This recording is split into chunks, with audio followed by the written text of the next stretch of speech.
There's a persistent belief among artists that the work will speak for itself. It won't. It never has. Someone has to speak for it. Preferably you. The hardest part is also moving countries and this feeling of isolation, that you can be in a place where there are a lot of people around, but that you're restricted by language. I've had many days and evenings where I would be at a party or be at a dinner, and there are a lot of people there, but I was alone. And those were some of the hardest times, because I enjoy conversations, I enjoy engaging, and that was really difficult for me, is to feel isolated in that path and to not be able to engage and share stories and talk to people. We romanticize the lone genius, tucked away in a room somewhere, creating brilliance in isolation. But isolation doesn't breed genius. It breeds obscurity. Yeah. So, I went for everything. If there's an opportunity, I went for it. When I was in this assistant role, I would ask more senior people, "Hey, what can I do for you? What can I do for you? What can I do for you?" I would always just, try to do more and push. And then eventually I just continued to, get new opportunities. And then I got new opportunities with other companies. And then eventually I worked up, in corporate positions. And then I ended up leaving one.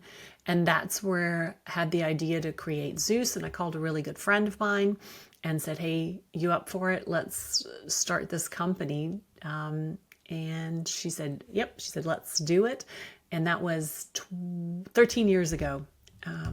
So we've had that company. And in between, I started volunteering. I wanted to expand my network, because when you move, let alone like to a new city, I was in a new country. I had no network. Right. And one of the ways that I built my network was to volunteer. And I volunteered for an association that really supports and pushes for, it's called the Healthcare Business Women's Association. And they focus on women in this industry and looking at how to ensure equity, equality, equal pay. So really focusing the topic on a lot of women's health issues as well. So I started volunteering for that and really grew my network.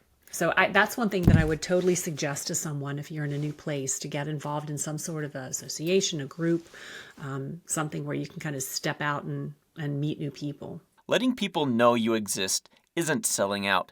It's participating in the world you hope will notice you.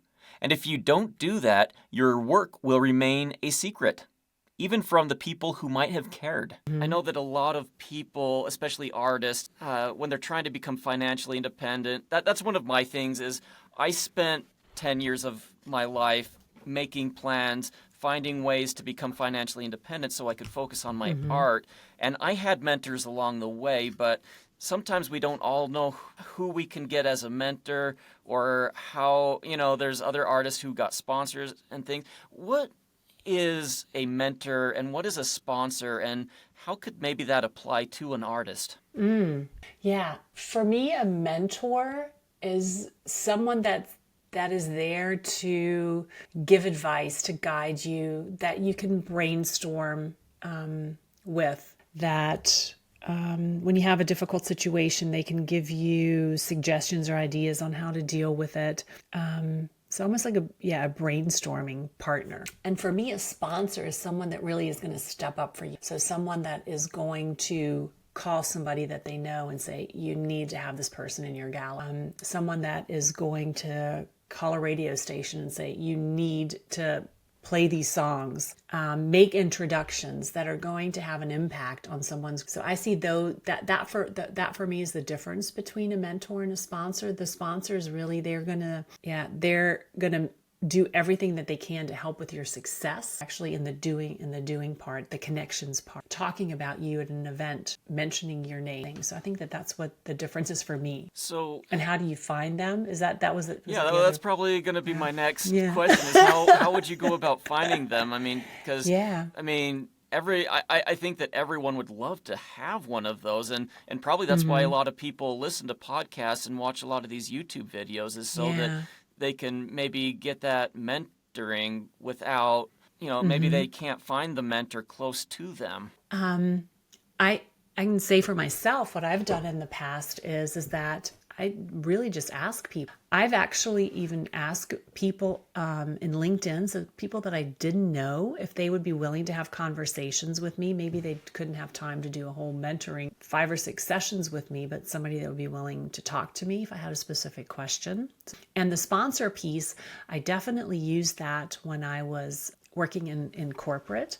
So I picked someone who I thought could be an advocate for me, and I asked him if he would do it. And he did. And he helped, push me forward when I wasn't there. And I think that that's the big piece about what a sponsorship. And other than that, I think maybe in the art world, there have to be individuals that you're around. Maybe it's someone and that hosts a podcast. Maybe it's you. Maybe you could be a sponsor for someone. You have a platform where you can share information and you've got a strong voice.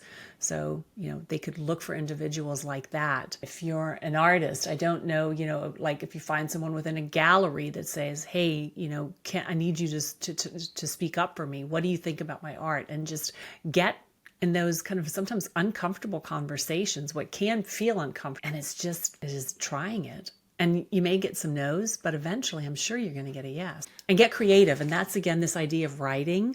Get wild with your ideas. Just write things down that seem wild. I've got a list of people that I'm going to send my book to. And I've gone like all over from, small to like there's a woman on CNN that hosts books. I'm gonna try it. There can be no's. I'm gonna try Reese Witherspoon. I'm gonna try all of these people and see what happens. So perhaps the real question isn't who you know, but who you're willing to know, and who might be waiting to know you if you only reach out.